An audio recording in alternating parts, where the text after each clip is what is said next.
மகாபெரியவாளின் அற்புதங்கள் 53.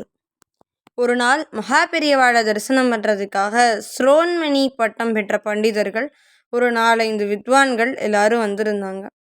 மகாபெரியவா சாஸ்திர விஷயங்களெல்லாம் அவர்களோட சம்பாஷித்து அப்படின்னா பேசிட்டு இருந்தார்.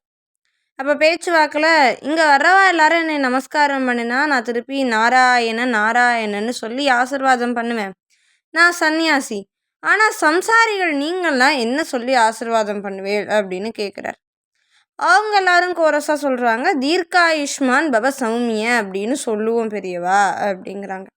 சரி, அதுக்கு என்ன அர்த்தம் அப்படின்னு கேட்குறாரு. ரொம்ப நாள் தீர்க்கமான ஆயுசோட சௌக்கியமாக இரு அப்படின்னு அர்த்தம் அப்படின்னு அங்கே இருந்த எல்லா வித்வான்களும் சொல்கிறாங்க. வரிசையாக ஒவ்வொருத்தர்கிட்டையா கேட்கவும் எல்லாரும் அதே தான் அந்த அர்த்தம் தான் அப்படின்னு சொல்கிறாங்க.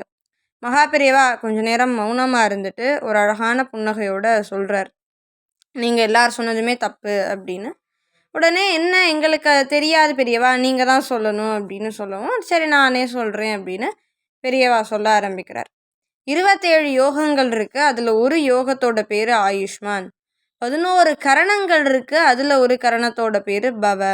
வார நாட்களில் புதன்கிழமைய சௌமிய வாரம் அப்படின்னு சொல்கிறது. புதன்கிழமையில் ஆயுஷ்மான் அப்படிங்கிற யோகமும் பவங்கிற கரணமும் சேர்ந்து வந்தால் அதில் நம்ம ரொம்ப சௌக்கியமான ஒரு நாளாக இருக்கும். இந்த 3 கூடி வந்தால் என்னென்ன நல்ல நல்ல பலன்கள்லாம் கிடைக்குமோ அது எல்லாமே ஒன்றா கிடைக்கும் அப்படிங்கிறது தான் இந்த வரியோட அர்த்தம் அப்படின்னு சொல்கிறாரு. எல்லா வித்வான்களும் ஒரே நேரத்தில் மகாபெரியவாவோட சரணத்தில் விழுந்தாங்க.